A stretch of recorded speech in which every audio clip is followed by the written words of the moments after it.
everyone, welcome back to my YouTube channel. This is ये Deepa Gupta. Friends, as we all know कि आधार और pan की linking mandatory हो गई है और गवर्नमेंट बहुत टाइम से इस डेडलाइन को जो है वो एक्सटेंड किए जा रही थी. अब क्या है कि गवर्नमेंट ने वो सभी लोग जिनके पैन आधार से लिंक्ड नहीं हैं उनके पैन्स को इनऑपरेटिव कर दिया है.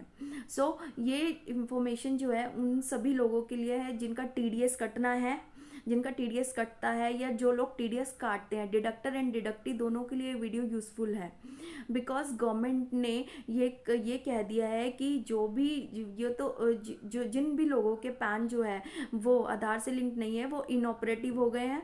और कोई भी डिडक्टर जिसको कि टीडीएस काटना है, अगर वो किसी ऐसे बंदे का टीडीएस काट रहा है जिसका पैन इनऑपरेटिव है तो उसे जो है हायर रेट से टीडीएस काटना पड़ेगा. और हायर रेट क्या है? 20% for the TDS and TCS के केस में मोस्ट ऑफ द केसेस में वो रहेगा 5%. जिनका 1% कटना है उनका 5% कटेगा और जिनका 1%, 2%, 10% या 5% अलग अलग सेक्शंस के हिसाब से कटना है उनका 20% हायर रेट से आपका जो है टैक्स कटेगा. तो it is advisable for all the persons to check whether their PAN is linked with the आधार.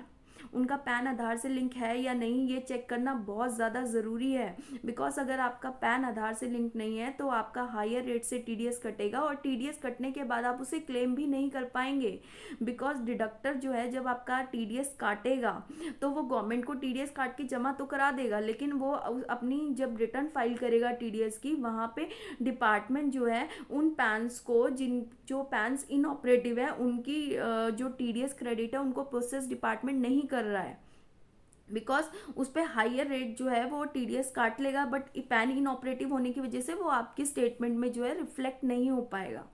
तो ये एडवाइजेबल है कि अगर आपने अभी तक अपना पैन आधार से लिंक नहीं कराया और आपका पैन इनऑपरेटिव हो गया है तो आप प्लीज़ उसे जो है जल्द से जल्द अपने पैन को अपने आधार से लिंक कर लीजिए, अदरवाइज आपका हायर टीडीएस कटेगा. And all the deductors you have to ensure before filing the TDS return and even before deducting the TDS कि आप उसे चेक करें कि जिस भी पर्सन का आप TDS काट रहे हैं उसका आधार, उसका पैन जो है वो ऑपरेटिव है या इनऑपरेटिव. बिकॉज अगर पैन इनऑपरेटिव है और आपने अपनी TDS की रिटर्न फाइल कर दी तो उसमें डिपार्टमेंट जो है डिमांड क्रिएट करके आपको नोटिस भेज देगा कि इसमें जो हायर रेट से TDS कटना था due to inoperative of PAN but आपने जो है लोअर रेट पे टीडीएस काटा है, तो उस केस में आपको जो है डिमांड नोटिस आ जाएगा और डिमांड आपको अलॉन्ग विद इंटरेस्ट जो है टाइम के साथ पे करनी पड़ेगी. तो please ensure before deducting the TDS whether PAN is active और नॉट. सो आई होप ये वीडियो जो है डिडक्टर एंड डिडक्टी दोनों के लिए यूज़फुल रहे और वो सभी लोग जिनका लिंक नहीं है वो जल्द से जल्द लिंक करा लें. और जो काटने वाले लोग हैं, जो डिडक्टर्स हैं, वो ये इंश्योर करें काटने से पहले कि पर्सन का पैन जो है वो ऑपरेटिव है या इनऑपरेटिव. सो आज की वीडियो में इतना ही. मिलते हैं नेक्स्ट वीडियो में. Till then keep learning and keep growing.